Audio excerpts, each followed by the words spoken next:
Romains chapitre 15, verset 14. Pour ce qui vous concerne, mes frères, je suis moi-même persuadé que vous êtes pleins de bonnes dispositions, remplis de toute connaissance et capables de vous exhorter les uns les autres. Ce soir, nous aurons l'occasion d'écouter une exhortation, de recevoir de quelqu'un qui a la connaissance pour impacter en retour notre vie. Amen. C'est important. Quelqu'un a la connaissance à communiquer ce soir. Et c'est ce que l'apôtre Paul demande. Il faut que mutuellement, nous communiquions la connaissance entre nous afin que nous soyons remplis. Alors ce soir, je vais donner la parole au président national, le docteur Bouléchon, qui va nous dire un peu la surprise de la soirée. Souvent, on remarque toujours que les jeunes Africains que nous sommes lents à comprendre que la connaissance, c'est le tremplin de la création de la richesse. La connaissance, c'est le tremplin de la création de richesse. Ce soir, mesdames, messieurs, et bien-aimés frères et sœurs en Christ, nous avons l'opportunité d'avoir un monsieur qui vient de loin, qui vient de l'Australie. C'est loin, n'est-ce pas? C'est un Togolais. Il s'appelle Eli Limpa. C'est quelqu'un qui est très humble. Déjà, l'humilité, qui est humble. L'humilité, il est travailleur. Il est persévérant. Il a étudié en France, l'université. Il a eu le bac à Lomé, il a étudié en France. Il est sorti d'une grande école d'ingénieur. Et il a un parcours sur différents pays et sur plusieurs continents.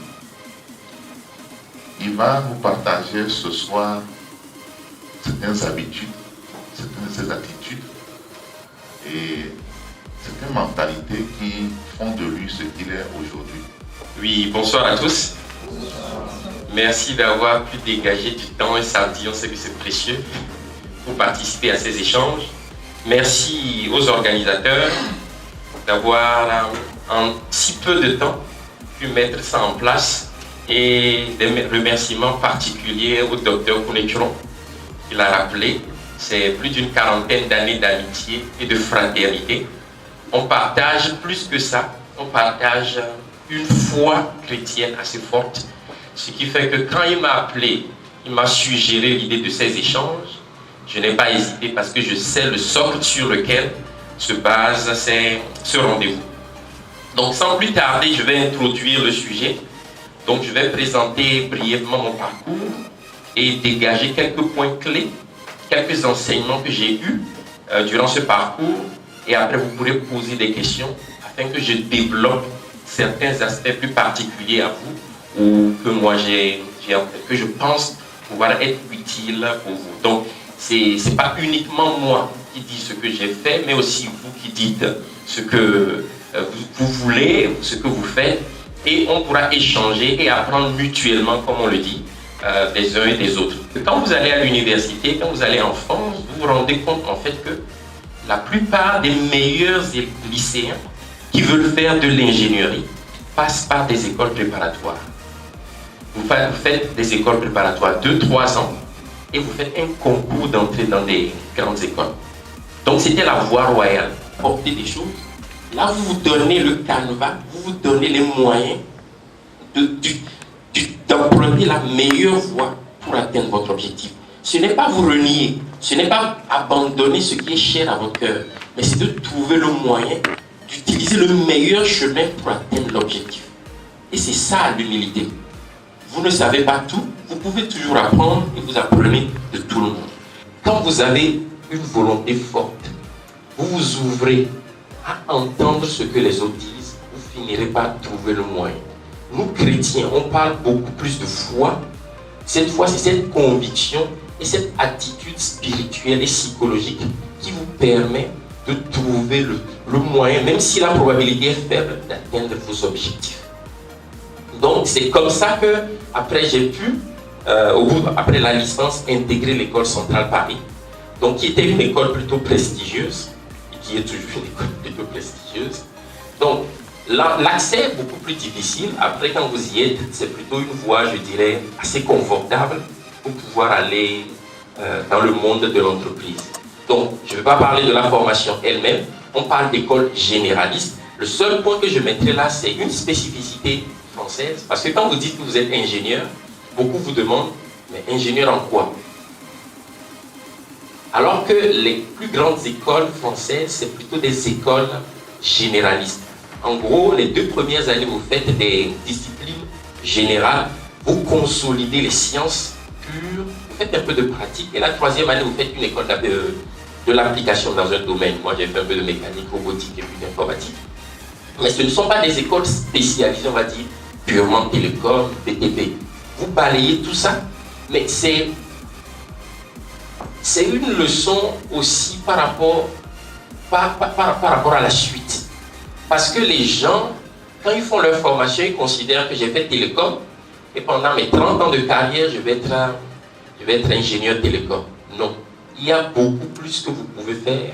L'école, c'est juste une façon pour vous d'entrer dans la vie professionnelle.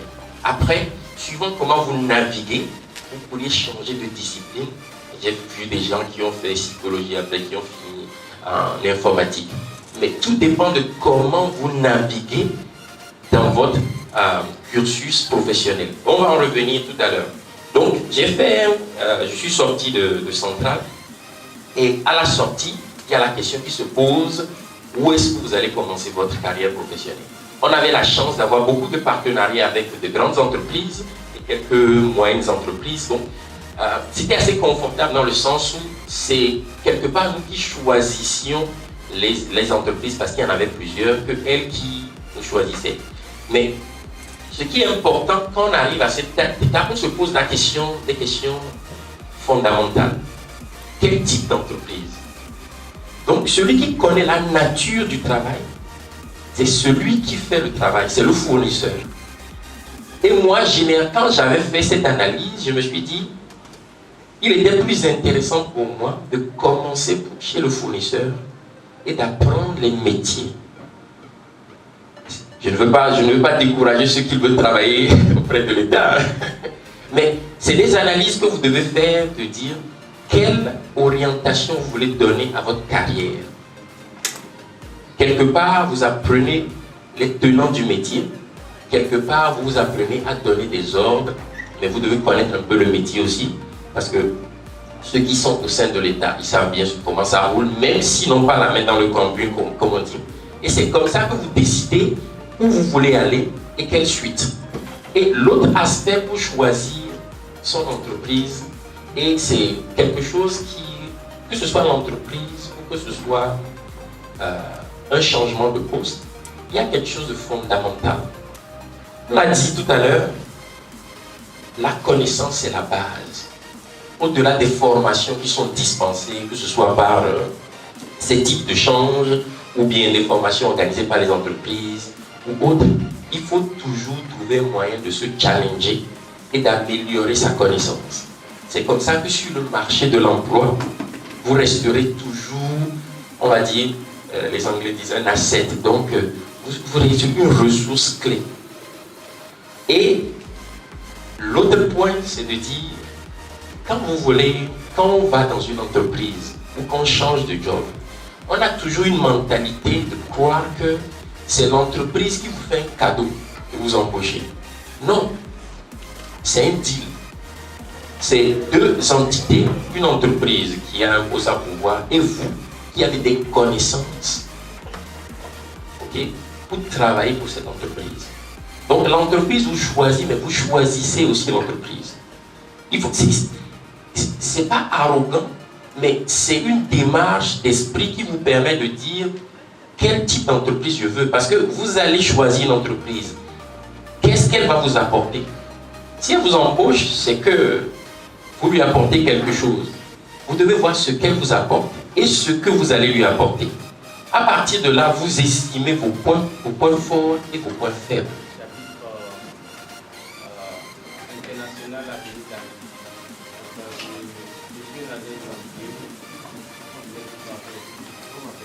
merci. J'aimerais savoir si vous avez senti le racisme. Ah, merci beaucoup. Pour répondre à la question, le racisme, il y en a partout. Et il y a une base du racisme qui est plutôt la peur générale de l'étranger qui vient de prendre quelque chose. C'est que on considère, parce qu'ils considèrent que l'Africain n'ayant rien chez lui, il n'a pas d'option, il vient piquer chez eux. Vous verrez, c'est la même chose qu'il y avait avec les Asiatiques. Mais depuis que la Chine commence à se développer, c'est pas qu'il y a moins de racisme, mais c'est un peu plus réduit. On commence à les respecter un peu plus. Donc, le racisme, on l'a partout. Les Africains aussi. On peut être raciste. Il n'y a pas qu'un racisme de blanc ou de jaune. Mais il y a un aspect fondamental qui est quand on a l'impression que vous n'avez rien chez vous et que vous venez chez les autres, ça alimente ce genre de choses. Maintenant, pour la deuxième partie de la question, s'il y a du racisme, pourquoi on reste et comment on fait pour avancer? Ça, c'est aussi le critère de différenciation. Il y a une grande différence en Europe, en Asie et en Océanie. Lorsqu'on sent que vous avez les compétences que les autres n'ont pas, ils sont prêts à s'asseoir sur le racisme et à vous donner cette opportunité. C'est aussi la raison pour laquelle il ne faut pas toujours faire comme les autres. Parce que si vous avez le même profil et on est raciste envers votre race, on a l'autre, on va prendre l'autre. Mais si vous arrivez à vous former à un niveau où vous êtes clairement, vous apportez quelque chose que les autres n'ont pas, malgré le racisme, vous aurez votre chance. Je suis entrepreneur, vice-président du chapitre Ogunupé. Quand j'ai écouté votre présentation du début jusqu'à la fin, j'ai été beaucoup impressionné par votre parcours. Et la seule question qui m'est venue à l'esprit, c'est de savoir, de ces genres de compétences que les Africains développent, comment on peut faire pour que l'Afrique absorbe ces genres de compétences? Tout ce que vous développez autour de monde, vous ne le développez pas en Afrique. Alors que vous êtes Africain, vous aimeriez que ces méthodes, ces technologies soient aussi utilisées chez vous. Comment on peut faire? Comment on peut mettre ensemble les énergies pour que ces genres de compétences puissent être absorbés chez vous, que nous puissions profiter de ces compétences? Comme je le dis, en entreprise, c'est une relation à deux personnes. De la même façon, quand on veut s'engager dans un pays, quand on veut retourner chez soi, revenir chez soi, il y a une décision qu'on doit prendre et il y a l'environnement socio-politique. Concentrons-nous d'abord sur la partie personnelle. Le vrai problème, c'est toujours la peur d'échouer. Lorsque vous commencez votre carrière, vous n'avez pas grand-chose. Vous n'avez pas d'enfants qui étudient ou qui sont au lycée. Vous avez peut-être une fiancée, un fiancé, une femme ou un mari. Vous commencez, mais à cette époque-là, vous n'avez pas encore peut-être suffisamment d'expertise pour dire que vous allez venir développer ça. Et progressivement, vous montez, vous acquérez cette expérience, mais aussi votre situation personnelle change. Vous commencez à voir vos enfants qui grandissent, qui sont votre conjoint ou conjointe qui a un beau poste, et vous rentrez dans le cercle vicieux. Vous arrivez à un niveau et vous dites, ah, si je pars maintenant, je vais à l'aventure, qu'adviendra-t-il de ma famille? Les enfants, où est-ce que je vais les scolariser? Le conjoint ou la conjointe, est-ce qu'on va se séparer pour 1 an, 2 ans, avec les problèmes que ça peut engendrer? Et donc, il commence à avoir une peur parce qu'on rentre dans une zone de confort. Donc c'est pour ça que je pense que le premier aspect qui est les expatriés qui reviennent chez eux. Je pense qu'il y a cette peur qui fait que beaucoup n'osent pas faire sauter le pas. Deuxième aspect, il y a le climat socio-politique. Quand vous rentrez, il y a des schémas que vous perdez. Moi, ça fait 27 ans que je suis parti. Ces dernières années, jusqu'au Covid, j'essaie de revenir au moins une fois par an. Mais vous perdez l'aspect pratique du pays. Il faudrait qu'il y ait des gens, pas forcément le gouvernement, qui vous guident quelque peu, parce que vous avez acquis d'autres réflexes qui ne sont pas forcément les bons pour vous insérer. Donc c'est pour ça qu'il y a les structures existantes, il faut qu'elles offrent beaucoup plus de soutien pour pouvoir rentrer. Parce que c'est quand même un gros choc quand on revient, pour ceux qui ont osé dire que ok, la famille, je comprends les risques, mais je saute le pas, il y a toujours localement des freins, des choses qui ne vont pas assez vite. Là-bas, tout ce que vous voulez faire, vous voulez créer une entreprise, vous envoyez 1 ou 2 mails à quelqu'un et puis en une journée vous l'avez ici. J'ai essayé, mais ça prend beaucoup de temps. Donc, ces deux aspects font que les choses sont un peu compliquées. Je pense que ça s'améliore. Moi, pour mon cas personnel, j'ai toujours cette envie de revenir et je pense que je vais revenir. Pourquoi? Non pas parce que je prends plus de risques que des autres, c'est toujours des risques calculés. Je me dis, à partir d'un moment, vous rentrez dans une tranche d'âge qui est la meilleure, où je dirais, vous pouvez vous permettre de vous casser la gueule. Quand vous avez un certain niveau d'expérience, je pense que cette période, c'est plutôt entre 40 et 50 ans, parfois ça peut être à partir de 35 ans, vous avez acquis suffisamment d'expérience, vous pouvez vous dire, je peux tenter l'expérience de revenir 2-3 ans. Si ça ne marche pas, je me suis cassé la gueule. Je retournerai parce que j'ai déjà assez d'expérience pour pouvoir me réinjecter de l'autre côté. Donc, ce sont ces dynamiques qu'il faut apprécier pour pouvoir sauter le pas. Mais avoir aussi localement des partenaires pour vous aiguiller serait un grand temps. Vous êtes sur la chaîne AM200. Monsieur Deli, vous êtes une exception bien par rapport à votre vie. Non, je considère que chaque individu, on partage tous des valeurs, mais on peut chacun à sa voie. Donc je ne réfléchis pas en termes d'exception ou de normalité. Je considère que c'est comme le disait quelqu'un. Chacun a un talent. Donc il faut arriver à découvrir ce talent. Et à l'espoir. Dieu nous a donné parfois d'accord, mais si on ouvre bien les yeux, on finit par découvrir, comprendre ce qui est notre talent et le pousser. Donc cette unicité, moi je l'ai vu quelque chose, quelqu'un me raconte autre chose, ça me permet des membres de la communauté. Et comme on le dit, tu as créé des êtres humains, il y a le corps qui a plusieurs membres qui contribuent à différents projets, mais eux tous participent. Bon. Qu'est-ce que le système? Non, pour moi, le succès, c'est véritablement faire ce qu'on veut faire. Ça, ce n'est pas dans l'acclamation, ce n'est pas dans la richesse matérielle, même s'il y a un minimum de matériel, le succès, c'est arriver à faire ce qui est le plus cher de toi et arriver à donner.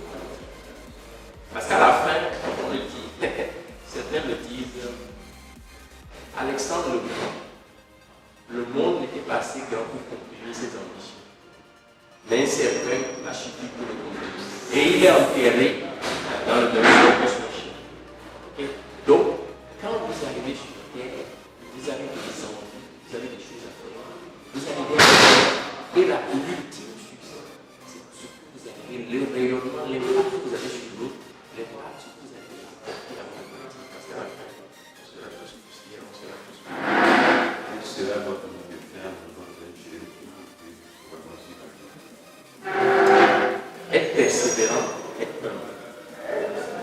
considérant ça signifie, moi ça signifie quelque part qu'on a confiance, qu'on aura le objectif. C'est aussi la foi, ok? Parce que quand on a confiance, on a foi. Et les gens ont tendance à opposer la confiance avec l'humilité.